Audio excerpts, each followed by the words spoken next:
So this is the worry that things are so taut and stretched that small events, and obviously terrorist and political violence is very profoundly aware that these systems are very, very vulnerable and does attack them. These political violence is targeting these events and also showing.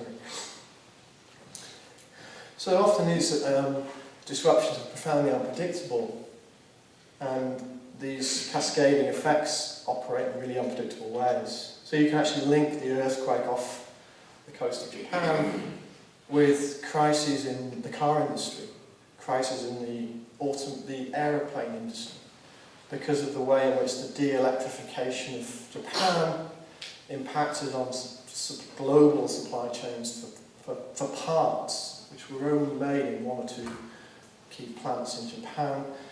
And because of this just-in-time system of logistics that is all the rage in the last 30, 40 years, there's no storage in any part of the system to allow those plants to get back online. So just doing some more analyses of that discussion. And this is raising interesting questions amongst the business community, that perhaps this tradition of neoliberal globalisation, where everything is stretched out to exploit differences in labour price, differences in environmental regulation, with particularly a huge investment of low-value added manufacturing in Asia, raises all sorts of big problems about vulnerability to shocks and surprises. Third point, and I'll try and move a bit more quickly. What interests me is, as I said before, disruptions and failures suddenly lead to a whole cartography of global infrastructure, which momentarily appears, until all of a sudden, again, those systems seep back into the sort of unconscious. This is the map that occurred in The Guardian after, as I was mentioning before, a fishing boat severed an optic fibre trunk which was on the seabed of the Mediterranean off Alexandria. You have big impacts on Dubai, on Mumbai, and right the way down the chain as the effects cascade along with being dark, is the technical term for that. And you have a sense that, as I say, the internet isn't a virtual space, it's actually a very material infrastructure, which is in certain places and not in other places. So the geopolitics of this stuff becomes visible. And you get a popular cultural reaction. You know, how can this be so? Is it divers? There's a sort of James Bond type reaction. And there are examples of divers taking these systems out off the coast of Egypt, apparently. And the Egyptian Navy is now patrolling the ocean floor to try and keep tabs on that.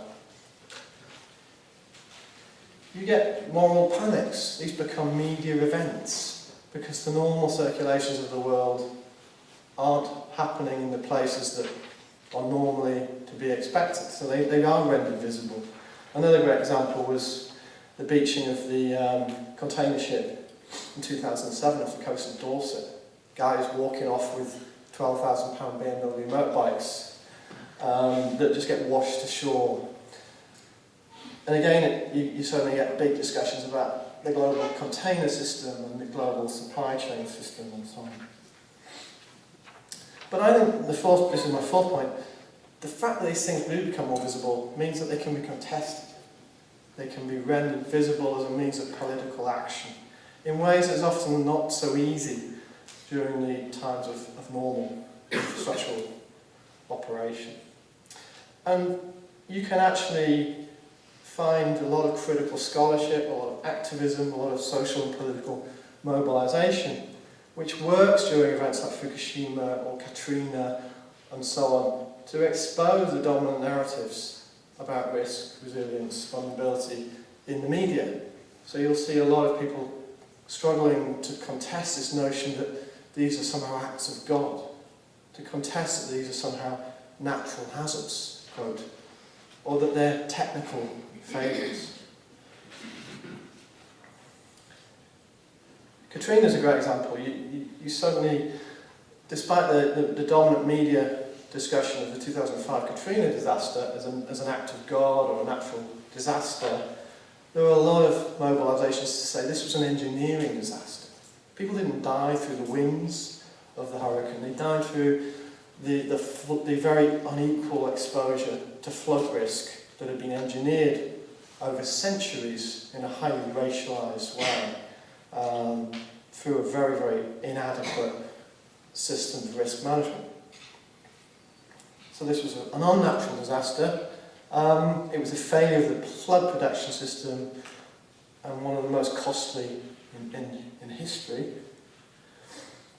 And a lot of the efforts to mobilise the disadvantaged African American communities in New Orleans since then have centred on that, but also centred on the way in which the disaster has been exploited by certain efforts to sort of gentrify and basically re-engineer the whole of New Orleans. My penultimate point is that we need to be mindful of the sort of cultural traditions in Western society. I've been totally fascinated by these events and these meltdowns, and how those cultural traditions shape media responses to events in the contemporary world. I think Tim Luke is an author who doesn't get enough exposure in this field. He's an amazing political theorist at Virginia Tech who works on discussions of the politics of a cyborgian world, where the organic, social and technological are radically blended. And he discusses, he suggests that we are, as cyborgs, we are organic and social beings deeply embedded into technological systems in ways we don't even understand very often. We are endlessly, quote, fascinated by what he calls machinic breakdowns, which would cause disruptions in or denials of access to their, what he calls mega-technical sources of being. That's a crook and a half at this time of the morning. So he's looking at traditions of looking at the mega-technics of modern society through people like Lewis Mumford and Marshall McLuhan. And there are deeply powerful continuations here. You can show images of any post-apocalyptic scenario, whether it be sci-fi novels, cartoons, sci-fi films, and it's amazing how often it is the lone man, and it very often is a man, taking on a sort of post-apocalyptic ruined landscape in a world of radical uncertainty, terrible violence, and sort of Hobbesian state of nature. So obviously we have Mad Max and The Road as just two examples, but there are many others. Any fans of Arcade Fire in the audience? The first album is again, fantastic album, highly recommend it. The album's called Funeral, and many of the lyrics are about their experience as a band in Montreal during the ice storm in Ontario and Quebec in the late 90s, when it was a radical electric collapse in an incredibly cold part of the world. And this is just the lyrics of their song Neighbourhood 3 Power Out. I wanted to use this in the book, but they wouldn't let me. Disappointed about that, never mind. And I'll just let you read these lyrics. It's a startling sense of the everyday, suddenly out of reach, a radical world of cold, dark fear. There's a sense of lingering risks of violence, riots, decay, and a very, very serious threat to life. We shouldn't underestimate that these events are not about inconvenience. Very often they are about life and death.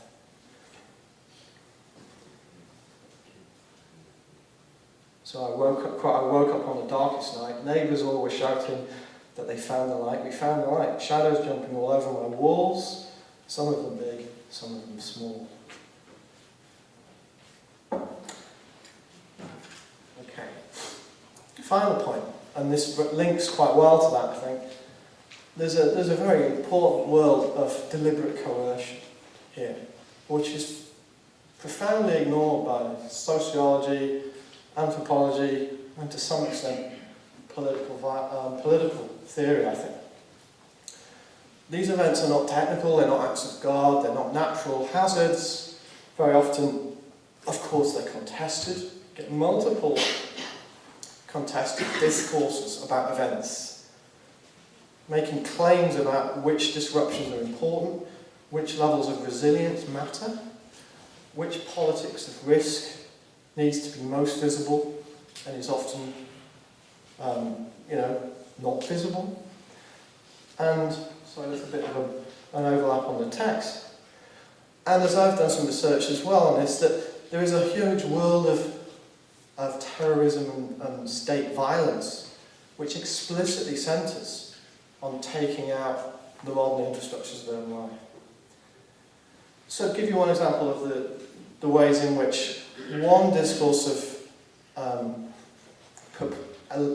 trying to mobilise support for a purported insecurity or vulnerability can actually lead to deliberate efforts at rendering marginalised groups to have worse conditions. That sounds a bit vague, but let me just say what I mean here. In Mumbai, there's a huge debate now by the elites to try and make Mumbai, quote, global, to make this apparently chaotic, incredibly dense and incredibly problematic landscape modern in a sort of traditional way of seamless connection, seamless service, seamless infrastructure. And there's an obsession with making Shanghai into, quote, Mumbai, quote, into the next Shanghai.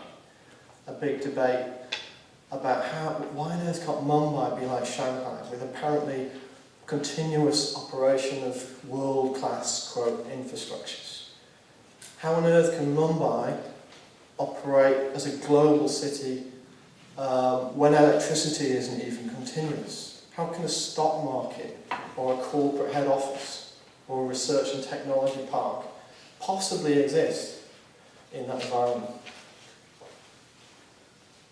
So that's the dominant narrative, and not a very good slide, but the dominant narrative is that it's a global infrastructure race. We have to re-engineer the landscape of Mumbai so that elite corporate and social interests have, quote, world-class infrastructure. At the same time, however, there's a politics of demonisation against the informal city dwellers, the so-called slum dwellers. A demonisation that portrays those communities, which 55% of the city, population-wise, living on 5% of the land area, as the problem, as the cause of this infrastructural crisis. And this project I've been working on with Colin McFarlane at Durham and Renu Desai in India has exposed how these elite discourses actually lead to violence against the urban poor. It leads to efforts to attack and destroy improvised water infrastructures. Remember, these communities are not being served, they have to improvise through various layers of state and private corruption. These complex labyrinths of water pipes to allow their children to be hydrated, basically. What happens now is that these are demonised in the media, and you actually get state security forces going in to trash those infrastructures on the back of this wider discourse about urban crisis, water crisis, inability to be global. So I think it's very, very important in our discussions about risk, resilience, vulnerability, that we don't naturalise or technicise the language, and that we remember that one language of attending to a purported risk or vulnerability very often obfuscates or hides much more hidden worlds of increasing vulnerability, increasing risk. And this is having terrible effects in terms of dehydration, public health, disease, and so on that I don't have time to go into. So this is the language in Mumbai. Stealing water to earn a few bucks, pay a hefty price. And these are the guys that go down and trash the water pipes. It reminds me of the IRA in the 70s, when the police used to have displays of all the machine guns that they use to find during their raids. But these are water pumps. Okay, these are water pumps. Okay. I should probably call it down. Yeah. I think that's a good point. I've got other points, but that's probably a good point on which to leave it. So my conclusion is to be very wary of naturalistic or technicising language as social scientists, to look at how these notions of risk, vulnerability, security and insecurity are discursively produced in very, very unequal societies, and how the role of the media is absolutely pivotal in that politics. So far from being a simple question of disruptions making infrastructures visible, there's actually, I hope I've demonstrated, there's actually a much more complex, messy world of mediatised politics that has to be attended to, where each case is profoundly different, but we do need to maintain a sort of critical pedagogic stance, an activist stance, I would say. Because if we don't do it, nobody else will. Okay, I'll finish there. Thank you very much.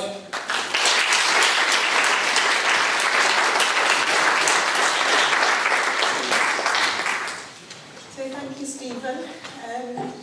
We will now go forward and take some questions. So we have got a microphone that will go around. If anybody would like to stick their hand up and get that to you.